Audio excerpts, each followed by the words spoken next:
Saludos. De los 4 grandes pilares del desarrollo dominicano, el turismo es el motor que con mayor potencia impulsa la economía, ya que impacta en todos los sectores productivos y de servicios y no tiene frontera visible para su fomento y desarrollo futuro. Con el arranque de la primera década del siglo XXI, el turismo y todas sus actividades conexas marcaron el paso de la economía nacional. Para solo citar algunos ejemplos, del 2005 al 2007, aportó el 7.2% del Producto Interno Bruto. Del 2001 al 2008 fue responsable del 39.1% de las exportaciones totales de bienes y servicios y en 2006 generó el 6.1% del empleo total. Ya venía de captar el 22.5% del total de la inversión extranjera registrada en el período 1993-2006. Todas estas cifras sin contar la entrada de explotación del yacimiento de oro y plata de Barrick y Goldcorp en Pueblo Viejo, Cotuí. Para Guillermo Caram, la promoción de los sectores de zonas francas y el turismo fue la consecuencia directa del agotamiento del modelo de sustitución de importaciones que lo sitúa en la década de los 70s. El mismo modelo de sustitución de importaciones también se fue agotando. Entonces comienza la apertura de la economía, fundamentalmente 2 actividades económicas, la zona franca y el turismo. Ya el otro renglón es cuando nosotros volvemos al gobierno del 86, que es el caso de las remesas. Recuerdo una anécdota, cuando las migraciones eran legales e ilegales, que había muchos problemas. El gobierno de Estados Unidos mandó una misión de altísimo nivel, una reunión que se celebró en la 3ª planta del Palacio, para plantearle al presidente Balaguer para instarlo de que buscara mecanismos para frenar la migración. El presidente Balaguer siempre tuvo la visión de que la migración era una fuente de remesas. Entonces, porque él había vivido la experiencia en España, cuando la crisis económica de España, que los españoles se iban a Alemania y que de Francia y de allá enviaban Holanda. Y de allá como está volviendo a suceder ahora. Sí. Bueno, y además había vivido el proceso contrario, porque cuando en el régimen de Trujillo, aquí se trajeron españoles, aquí se trajeron japoneses, que enviaban divisas. Entonces, ¿cuál fue la respuesta del presidente Balaguer a esa misión altísima y numerosa? Flexibilicen los criterios de otorgamiento de visas. Si ustedes no fueran tan rigurosos para otorgar visas, hubiera menos migración ilegal. Con este testimonio, el ingeniero Guillermo Caram aclara bastante una interrogante histórica que nos hacemos los dominicanos en las últimas décadas, y es la de cómo es posible que se haya montado una tan efectiva red de traficantes de ilegales desde el territorio dominicano hacia territorios de los Estados Unidos de América, que las autoridades nacionales no le hayan podido poner definitivo control. La red es tan efectiva que la vienen a usar del sudeste asiático, africanos y latinos, chinos, hindúes, pakistaníes, cubanos y de otras regiones. La respuesta a esta interrogante tiene que ver, sin duda alguna, a que todas se mantienen en buena parte de los estímulos que desde el Estado mismo se crearon para esa migración ilegal.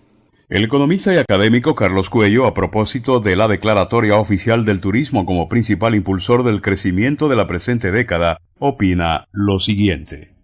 Bueno, es que en primer lugar lo que tenemos que resaltar que el desarrollo o la base para el desarrollo de una economía vienen dadas por la disponibilidad de recursos de esa economía. Yo pienso que los recursos más valiosos con que cuenta nuestra economía, siempre lo ha tenido, por supuesto, lo que son los servicios para el turismo, las playas, la belleza natural, la ubicación, el clima. Entonces, desde siempre hemos tenido esa ventaja comparativa, digamos, en materia de turismo, que no se habían creado las bases para el desarrollo. Bueno, aquí intervienen diferentes tipos de factores, incluyendo lo que tiene que ver quizá con, primero, el desarrollo mismo del turismo a nivel mundial, ¿no?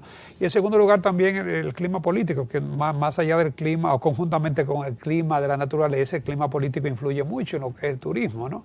Era necesario para que nosotros pudiésemos impulsar el desarrollo del turismo, que dispusiéramos de ese clima político que hiciera atractivo el país para el desarrollo, para digamos que aprovechar esas ventajas. Pero además, el turismo es uno de los 4 grandes. Pero además el desarrollo del turismo, fíjate que ha tenido su boom en la medida en que los transportes y las comunicaciones se han hecho más ágiles. Y los servicios bancarios. Claro. O sea, todavía cuando tú te haces referencia de esa idea del turismo en los años 60, obviamente no se puede hablar del turismo como en la actualidad, donde las comunicaciones y la reducción en los costos del transporte, sobre todo aéreo, pues se ha reducido significativamente.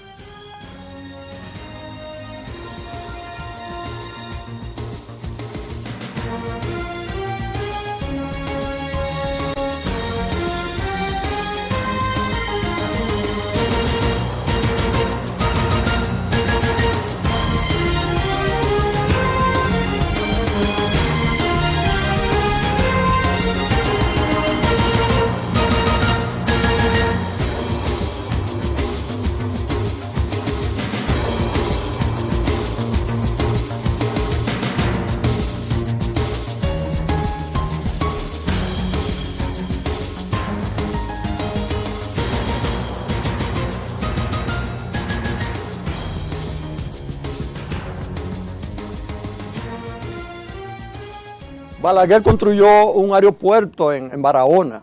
Y ahí está. Y ahí está, Sin uso. se perdió ese dinero. Pero el de Puerto Plata no se perdió. Y posiblemente Frank Reinieri no se hubiera metido si no hubiera habido el ambiente de aeropuerto. Y ha sido un tremendo éxito. Está dando ya respuesta, aunque hay otro al lado inutilizado también. No te digo, pero se va a perder dinero. Y se perdió en Playa Grande. El Banco Central perdió muchísimos millones. Pero se ha ganado en otros. Entonces, cuando tú te trazas una línea, no puede ser de un año, 2, 5, tú tienes que decir, los próximos 20 años, el que se dedique a esto va a tener mi apoyo. Para los planificadores del desarrollo dominicano, existe mucha similitud entre el curso que ha seguido el sector de zonas francas y el curso del turismo, pues ambos se fundamentan más en los precios bajos que en la calidad y diversidad de la oferta. La aseveración puede ser cierta, pero en el caso del turismo, debemos recordar que la República Dominicana es pionera mundial del todo incluido, imitado en muchos otros países, incluso por países que recién se inician en la actividad. Así como también es cierto que el turismo inmobiliario alcanza ya un gran auge y que hoteles tipo boutique para visitantes de alto consumo se instalan en zonas privilegiadas. De hecho, Casa de Campo ejemplificó primero que el turismo inmobiliario es posible para extensas capas que van desde la media alta hasta la clase alta de la sociedad local y de otras latitudes. El ejemplo es el turismo. El turismo tampoco se desarrolló por casualidad. El turismo se desarrolló, y yo estaba presente, cuando Diógenes Fernández, gobernador del Banco Central y uno de los hombres más poderosos que había en el momento, se fue a España y preguntó que a qué se debía el desarrollo de España. Y el ministro de Economía le dijo allá al desarrollo del turismo. Y cuando Diógenes Fernández volvió aquí en el 70, dijo, señores, hay que desarrollar turismo. Se creó la Dirección de Turismo que no existía. Luego se convirtió en un ministerio. Se creó un fondo especial para el turismo Infratur. Se creó una ley de incentivo al turismo. El gobierno comenzó a construir aeropuertos en Puerto Plata, en Barahona. La iniciativa privada, atraída por eso, construyó aeropuertos en Punta Cana. El Banco Central invirtió cantidad de dinero en el desarrollo de Playa Dorada, en Puerto Plata. En fin, acuérdate que se abrieron las primeras oficinas de promoción turística en Nueva York. Todo eso coincidió en un periodo y eso impulsó al turismo. Y hoy el turismo está ahí y es otro junto con la industria de las piedras angulares de nuestra. Los enclaves de Punta Cana, Anyway y Bayahíbe, Casa de Campo en la Romana, en la costa este, constituyen exclusivos polos hoteleros con todas las necesidades incluidas, tales como campos de golf, tiendas, diversiones y excursiones, actividades que se realizan con absolutas garantías de limpieza y seguridad, para mayor facilidad con aeropuertos propios. El segmento todo incluido pervive en forma casi absoluta en Puerto Plata, en la costa norte, por donde inició, y en Bávaro, en el este, además de establecerse con mucho futuro en el polo de Samaná. En todos estos polos, con suficientes atractivos como para ser focos de atención de los principales tours operadores mundiales, otros pequeños polos como Juan Dolio mezclan en el mismo lugar el todo incluido con el turismo inmobiliario con bastante éxito. El reto sí, el que nos hemos impuesto, el que se impuso el señor presidente de la República y su gobierno, es que en los próximos 10 años nosotros dupliquemos el número de visitantes. Lo llevaríamos a 10 millones. Este es un verdadero reto, pero se enmarca dentro de las perspectivas del desarrollo del turismo dominicano. ¿Qué considera usted habría que hacer para poder lograr ese objetivo? Digamos que en los próximos 8 a 10 años. Yo pienso que el presidente Medina le ha propuesto esa meta a la nación y ha sido muy acertado en hacerlo, porque el sector turístico es uno de los pocos sectores que puede hacer una contribución efectiva al desarrollo nacional. Yo pienso que nosotros tenemos otros sectores desarrollables, como el de la minería, por ejemplo, que está tomando un rol crecientemente más importante cada vez, pero en términos del tiempo que se toma el desarrollo de un sector, el turismo ofrece las mejores opciones. Y eso lo dicen todos los experticios de las organismos internacionales. Además de que carga con las otras actividades productivas. Arrastra el es como una locomotora. Exactamente. Esa fue la metáfora que utilizó el presidente Medina en su campaña electoral, la usó adecuadamente a mi juicio, y ha tenido el mérito de despertar una ambición nacional que, como dije anteriormente, es muy pertinente por el hecho de que es uno de los sectores más prometedores que tiene el país actualmente. Ahora bien, para lograr la meta se necesita hacer una serie de intervenciones en el sector, porque si el crecimiento se deja a la suerte que pueda correr el mercado turístico internacional, es posible que en esos 10 años no podamos llegar a esa meta. Si hacemos una proyección del flujo turístico, especialmente de los turistas propiamente dichos, porque los turistas propiamente dichos son aquellos que pernoctan en un lugar que no es su lugar habitual de residencia. Pernoctan por más de 24 horas, es decir, que los cruceristas que vienen por 6 horas o 8 horas no clasifican como turistas, de acuerdo a las definiciones técnicas de la Organización Mundial del Turismo. Así. Pero si hacemos una proyección del crecimiento esperado de los turistas por vía aérea, es posible que en 10 años no podemos llegar a esa meta. Si añadimos los cruceristas y lo contamos como turistas, es posible. Pero de cualquier modo, es necesario montar una estrategia que yo ya he llamado de adecuación del producto, de mejoramiento del producto, para poder acelerar el crecimiento. No es lo mismo crecer al 5% cuando tu base estadística es de 1 millón de turistas, pues serían 50,000 turistas que tú tendrías que añadir al año. Pero cuando tu base son 5 millones, ya crecer un 5% significa traer 250,000 turistas más y no 50,000. Entonces, a medida que se ensancha esa base estadística, las tasas de crecimiento necesariamente tienen que ir bajando, y eso ha sucedido en los últimos 30 años. De hecho, la tasa promedio de crecimiento del flujo de turistas de vía aérea en la década pasada fue de 3.3. Y fue de crecimiento. No, fue de crecimiento, sí, positivo. Y fue de crecimiento positivo, a pesar de que nunca baja la tasa de... No, nosotros afortunadamente nunca hemos tenido un decrecimiento, excepto en el año 91, por la Guerra del Golfo, que el flujo decreció un 10%. Pero yo creo que sí. Lo que pasa es que hay que montar una estrategia para perseguir esa meta de manera deliberada y firme. Debe hacerse constar que desde 1968, cuando se declara de interés nacional el desarrollo del turismo, todos los gobiernos que se han sucedido han contribuido a este propósito. Tengo entendido que iniciando la década la década del 2010, la que cierra con el 2010, la primera década del siglo, el gobierno de entonces, que iniciaba el siglo, hizo promulgar un proyecto de ley que se convirtió en ley, que creó nuevos polos turísticos, la ley 158-01 del 2001. Se quería con eso, desde el poder político, desde la estructura del Estado, impulsar a que el turismo alcanzara otros polos. Y se crearon nuevos polos, por decreto, por ley, con incentivos, por cierto, muy atractivos. ¿Por qué no se ha podido cumplir con esa ley a esta altura, cuando van ya 12 años? Esa es una ley de incentivos, como lo incentivos. fue la ley 153 de 1971.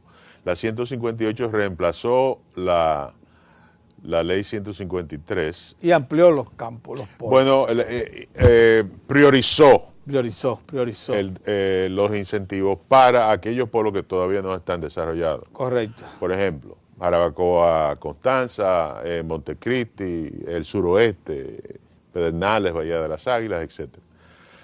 En ese sentido, yo pienso que fue una legislación que respondió adecuadamente a las necesidades. En otras palabras, el país tiene el interés Y fue hasta previsor en ese momento. Ciertamente, porque al Estado le interesa que el desarrollo turístico no se concentre solamente en algunos puntos del territorio, sino que se expanda a través del territorio y todos los segmentos del territorio se beneficien del desarrollo turístico. 12 años después, ¿cómo podemos calificar el efecto de la ley? ¿Pobre? Muy pobre. Muy pobre. Porque la ley, pero no es por la ley, porque la ley tiene las prohibiciones del lugar. En otras palabras, yo te ofrezco 10 años o 15 años de exenciones impositivas para que tú me inviertas allí. Lo que no han aparecido son los inversionistas. Entonces, lo que hay que preguntarse es, ¿cuáles son las condiciones que no existen para atraer la inversión hacia esos polos? En el caso de Montecristi, por ejemplo. Montecristi, ¿cuánto potencial? Enorme potencial, pero Enorme. no tiene un aeropuerto internacional. Ah, caray. Por ejemplo. Sí. Eso ha sido un escollo para que los inversionistas inviertan ahí. Fíjate que han habido inversiones a todo lo largo de la costa norte, desde Luperón hasta Río San Juan. Porque Y si incorporamos un poquito más, o sea, Sí. seguimos hasta abajo, hasta concluir allá en el este, en el extremo este. Digamos, si entendemos la costa norte hasta más allá de Río Sí, San Juan, sí. llegamos al este, al fondo. Ciertamente. Sí, pero Y todo eso ha sido objeto de desarrollo, de atractivo, de inversión. claro, han aparecido los inversionistas, Sí, sí. principalmente los extranjeros. Sí. Naturalmente, toda la costa norte, donde han habido desarrollos hoteleros importantes, dependen del aeropuerto de Puerto Plata. Así ha sido. Pero las inversiones no han seguido hasta Montecristi porque ya la distancia desde el aeropuerto de Puerto Plata a Montecristi, actualmente tú tienes que bajar por Navarrete Ajá. hasta la autopista Duarte para luego subir hacia Montecristi, y eso te toma 2 horas. Esa es un Limitante, tiempo sí. imposible, inaceptable para los turistas. Tiene que ser menos de 1 hora. Y por ende, la falta de un aeropuerto internacional en Montecristi es algo que ha sido un gran escollo para el desarrollo de esa zona. Caso Bahía de las Águilas. Es casi lo mismo. En otras palabras, en Bahía de las Águilas, Digamos, polo suroeste. Desde Sí. Barahona hasta allá, hasta el fondo, hasta Pedernales. eh, ¿Cuál es el problema? ¿Por qué tiene un aeropuerto sí, Barahona? exactamente. Hace 26 años que se construyó el aeropuerto de Barahona. Contra Es el aeropuerto que 26 tiene la pista más larga y ancha del Caribe. Sin embargo, no aterriza un avión. Se gastaron en ese entonces 400 millones de pesos en eso. pero no... Pesos duros. Sí, eso no ha logrado... Por cierto que bellísimo aeropuerto, sin lomas, sin obstáculos, Ciertamente, segurísimo. sí. Uno de los más seguros que tenemos. Sí, pero eso no ha logrado atraer las inversiones. En cierta medida, yo pienso que eso se debe a que las playas de Barahona, de la provincia de Barahona, no tienen los mismos grados de atracción que tienen otras playas. Por ejemplo, la de Bávaro, la de Arena Gorda, la de Macao, son playas de arena blanca, Sí. que tienen grandes cocales, Sí. con unos balnearios muy atractivos. Arena. El suroeste se ha quedado atrás, no obstante su extraordinario potencial en el despegue de la industria turística. Tratamos de determinar con Juan Yadó las causas que pudieran explicar lo acontecido. Blanca solo viene a aparecer en Bahía de las Águilas, o sea, Exactamente. toda la costa, desde el mismo aeropuerto, por cierto que el aeropuerto está muy pegado a la costa, Sí. usted recorre la costa sur, todo el suroeste, y entonces viene a encontrar arena blanca en Bahía de las Águilas. Bahía de las Águilas, sí. Hay otro par más pero son en la pequeñas. provincia de Pedernales, pero más pequeña, como Trudillé, Playa Blanca, no recuerdo, pero son playitas pequeñas. Bahía de las Águilas tiene 7.2 kilómetros de largo, es decir, es el principal recurso turístico de toda la región suroeste. ¿Cuál ha sido el problema? El problema es de dos caras. Uno, por un lado, es que tiene un ecosistema que la comunidad ambientalista ha calificado como el más frágil del Caribe y en consecuencia está muy reticente a impartirle su bendición a cualquier desarrollo que se plantee Masivo. masivo. Porque ellos preferirían que cualquier desarrollo masivo se haga en Cabo Rojo. Esa es una propuesta que yo he endosado en anteriores Y ocasiones. desde ahí todo el que quiere ir a conocer ese entorno lo va y lo visita con determinada regulación. Sí, ya sea a través de pequeñas embarcaciones que hagan la travesía o a través de la carretera existente de tierra que hay.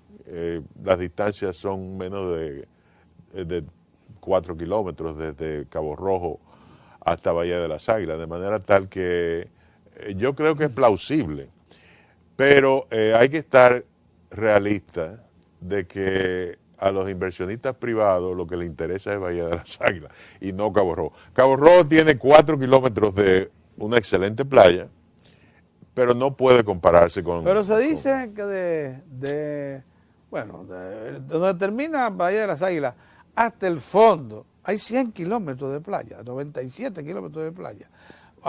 97 kilómetros, aunque buenos de calidad está esos 7 y pico que usted habla. 7.2 de Bahía De de las Águilas más los que están inmediatamente. Sí, hay dos playitas ahí que también son paisajes protegidos. Uno es Playa Blanca, no recuerdo el nombre de otro, pero le sigue Trudillé, hasta la Isla Beata tiene Hasta la Isla Beata. una excelente playa Muy también. bonita, Sí, pues. sí. Bueno, el asunto es que esos son los polos que están por desarrollar. Todavía se habla un poco más abajo, Palmar de Ocoa y la zona de Ocoa, en la costa de la provincia de Peravia, Sí, también es atractiva, ¿no? claro, eso tiene un gran potencial también. Salinas, Salinas. en Bahía de las Sí. Calderas, ahí hay una propiedad que fue del Estado en Los Corbanitos. Actualmente pertenece a un grupo de empresarios dominicanos que, según mis últimas informaciones, están actualmente desarrollando un plan maestro de desarrollo para esa propiedad de Los Corbanitos. Si eso llega a materializarse, entonces se detonaría el desarrollo en todo el área de Bahía de las Calderas y posiblemente Palmar de Ocoa. Miren, El turismo surge más bien como una centellante proclama con el decreto número 2536 del 20 de junio de 1968, cuando el país apenas superaba las 2.500 habitaciones. Es un documento sencillo, ausente de objetivos concretos en base a programas de inversión. Es más bien una intención. Dice el decreto que en procura de un rápido desarrollo económico, pensando en corto, mediano y largo plazos, que arroje resultados positivos en el corto plazo mediante la atracción del capital privado para producir mejor salud de la economía e impactar la balanza de pagos y las reservas nacionales, se declara al turismo de interés nacional. Sobre estas premisas, El artículo primero del decreto dice: se declara de interés nacional el desarrollo de la industria turística en la República Dominicana, con énfasis en el turismo internacional y contemplando y auspiciando el turismo interno en forma adecuada, mediante acción concertada del Estado y del sector privado. El decreto ordena a todos los departamentos públicos disponer acciones y recursos en provecho del turismo y de la Dirección General de Turismo, pero no identifica esos recursos ni sus fuentes. Hubo de esperarse varios años después, entrada la década de los 70, para que con la asesoría del Banco Mundial y aportes de fondos de esta institución al Banco Central, se levantara un estudio con los posibles polos turísticos a desarrollar y se creara el Fondo Infratur para promotores. Se ordena que la acción debía comenzar por la llamada Costa de Ámbar de Puerto Plata, y por allí comenzó, por iniciativa del Banco Central, que con ello plantó la primera piedra. Lo acontecido en los últimos 30 años del siglo pasado es el mejor ejemplo del ingenio humano, de la capacidad de los emprendedores cuando de ubicar y desarrollar oportunidades de negocio se trata. A excepción del polo turístico de Puerto Plata, todos los demás polos son de la iniciativa privada, sin directriz oficial alguna. Para el 1980, 13 años después del decreto 2536, ya el país contaba con 5.394 habitaciones hoteleras, 6.796 empleos directos, con ingresos que totalizaban $172 millones. A partir de ese año, nunca jamás el turismo dejó de crecer a ritmo acelerado y para el 2011 ya disponía de 66.760 habitaciones de primera calidad, con 55.666 empleos directos y 139.000 empleos indirectos y aportes en divisas de $4.352 millones. Organismos internacionales y expertos de la industria a nivel mundial, como el español Miguel Figueroa Lapaló, proyectan que el desarrollo habitacional del turismo dominicano puede alcanzar hasta las 400.000 habitaciones, 6 veces más que el número que tenemos hoy. El propio Juan Lladó cree eso posible si tomamos en cuenta que la pequeña isla Baleares en España tiene 150.000 habitaciones y ha podido manejarlas hasta convertirse en uno de los principales destinos de Europa. ¿Cuál es el umbral que usted percibe que tiene el turismo? ¿Hasta dónde puede llegar? ¿Cuál es el firmamento? ¿Se alcanza a ver el firmamento o estamos cerca de él? O sea, el límite para el desarrollo de la industria turística dominicana. Expláyese en consideraciones, por favor. Sí. Bueno, primero déjame agradecerte la invitación a sostener este conversatorio sobre un tema que ciertamente me apasiona. Yo estoy ligado a la industria desde 1978, cuando fui llamado por el Banco Mundial para que dirigiera un estudio que ellos iban a financiar con el Banco Central de nuestro país sobre el sector turístico. Hay una publicación que fue el resultado de ese estudio, de 1978. Ya para 1978 se había, por supuesto, promulgado la Ley 153 de Incentivo y Promoción al Desarrollo Turístico, que fue promulgada en 1971 y que fue el resultado de la promoción que hizo básicamente Ángel Miolán,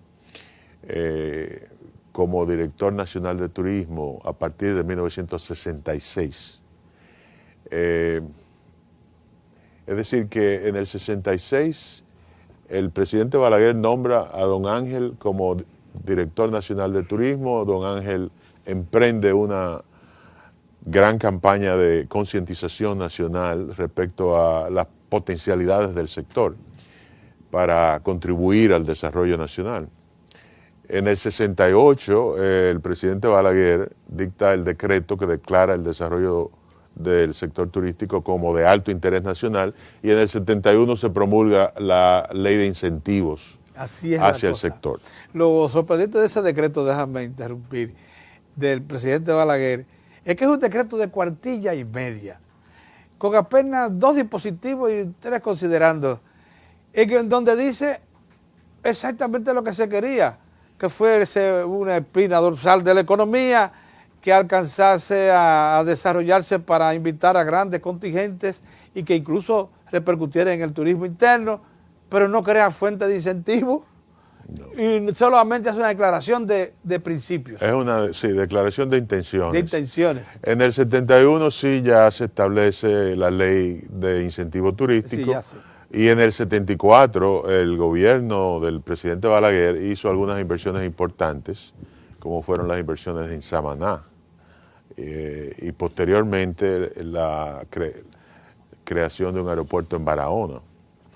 Pero fue en 1980 cuando por primera vez se abre un hotel como consecuencia de ese empuje del estatal para el desarrollo de la industria turística. En el 80 se abrió el primer hotel de Playa Dorada, que fue erigido por el Banco Central en vista de que no se lograban conquistar inversionistas privados, y que fue confiado a la gerencia de una cadena hotelera americana llamada Jack Tar, de Texas. Y luego en el 85 se abrió el primer hotel en Bávaro, que fue el Bávaro Beach de la cadena Barceló. En el 91 se abrió el Club Med y en el 94 el Punta Cana Resort del grupo Punta Cana. Es decir, que esos han sido los hitos más destacados de la carrera de desarrollo turístico que emprendió República Dominicana. Hoy día tenemos una planta turística que es la mayor de la región del Caribe. Contamos con alrededor de 55,000 habitaciones hoteleras de estándar internacional, porque regularmente se citan 67 o 70,000, pero no todas son de estándar internacional, no todas son utilizables por el turismo extranjero. En realidad, mis estimados son de que la planta de estándar internacional anda por los 55,000 habitaciones. Eso es casi el doble de cualquier otro caribeño. Bueno, De Bahamas, por ejemplo. no de cualquier otro, porque Cuba ha estado inmersa en un proceso de expansión galopante y ya Cuba casi tiene 50,000 habitaciones de estándar internacional, a pesar de que ellos reciben 2.8 millones de turistas, mientras nosotros recibimos 4.6 el año pasado. Es decir, todavía somos la potencia número 1 en términos de turismo en la región del Caribe. La pregunta de cuál sería el umbral, cuál sería, y con eso yo interpreto que tú quieres decir, cuál sería el límite hasta el cual nosotros podríamos llegar. Yo diría que hay un precedente sobre eso, y es unos cálculos que hizo un profesor de economía turística español, Manuel Figueroa Palomo, hace muchos años, y él fijó el máximo teórico en 400,000 habitaciones turísticas. ¿Es que para la isla? Para este país, no para este país solamente, 400,000. Yo supongo que él estuvo influenciado por hechos tales como el que las Islas Baleares solamente tienen 150,000 habitaciones. Y son muy pequeñas. Y son muy pequeñas, exactamente. El territorio de las Islas Baleares cabe en una porción del este. Bueno, no, más o menos. Más o menos, pero es decir, son pequeñas. Es como Puerto Rico dividido en 2 o 3 pedazos. Sí, son 4 islas, las Islas Baleares, 150,000 habitaciones. Es uno de los destinos turísticos principales de Europa. España recibe el año pasado casi 58 millones de turistas. No es el principal destino turístico del mundo, porque el principal es Francia, que recibió el año pasado 82 millones. Pero el hecho es que hay ese precedente de que alguien se puso a hacer un cálculo del máximo teórico de crecimiento de 400,000 habitaciones. Tal vez eso sea un poco optimista, pero lo que sí sugiere es que nosotros todavía podemos crecer mucho, podemos crecer muchísimo todavía. Si nosotros tomamos la cantidad de recursos playeros que tenemos como un indicador del posible crecimiento, habría que contar primero con que nosotros tenemos 432 kilómetros de playa. Es decir, de 1.575 kilómetros de litoral, hay 432 que son de playa. Y actualmente de esos 430... Casi un tercio, Casi un tercio del litoral. del litoral. Y dicho sea de paso, Haití tiene 900 kilómetros de playa, más del doble de lo que nosotros tenemos. Que por cierto, una buena cantidad, si se pudiera habilitar, pudiera ser de uso turístico quizás. Ciertamente, hay quizás algunas el playas en 50%. Haití que rivalizan con Bávaro No, y sí, Punta pero- Cana. sí, sí. Especialmente... Misma arena, misma. Sí, arena blanca. Blanca. En la costa sur, por ejemplo, hay una parte que tiene 26 kilómetros de playa ininterrumpida. Continua, sí. Y que podría ser el Bávaro Punta Cana de Haití. Sí, claro. De hecho, el gobierno haitiano está priorizando el desarrollo turístico en esa región. Pero lo que quiero decir es que de los 432 kilómetros de playa que nosotros tenemos, hay aproximadamente 100 kilómetros que están siendo usados por la planta turística actual, de manera tal que todavía tenemos 3/4 partes de las playas que no están siendo utilizadas por hoteles.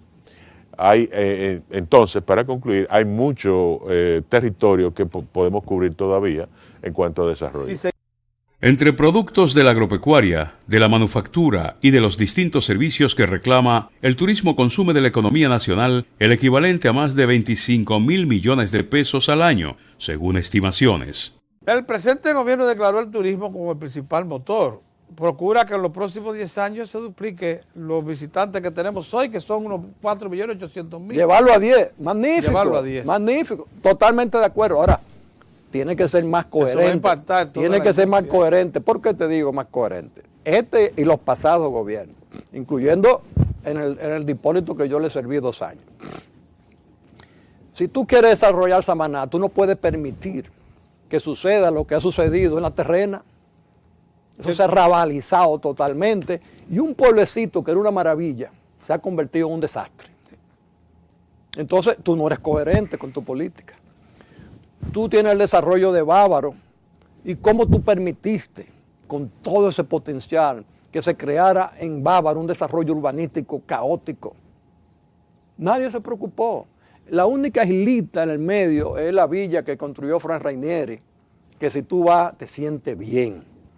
Pero eso debió haber sido toda la zona esa del este. ¿Qué quiere decirte esto? Que tú tienes que poner absolutamente todos tus empeños. Cuando tú determinas que el turismo va a ser, tú tienes que poner todos tus empeños en eso. Esa zona del este y la de Samaná requieren de planes urbanísticos, pero planos maestros urbanísticos. Nadie lo está haciendo. Yo tengo un hijo que estudió en Holanda que se ofreció a traer a sus profesores de Holanda para hacer un plan de desarrollo urbanístico. No le hicieron caso. Entonces, si queremos llevar al turismo de 4 millones de visitantes a 10 millones, el Estado tiene que poner más empeño de lo que está poniendo hoy en día. Y si queremos que las industrias sigan, tenemos que darle más facilidades de las que estamos dando hoy. Y si queremos repuntar al agropecuario, donde tenemos magníficas oportunidades, tenemos que tener plena conciencia de eso.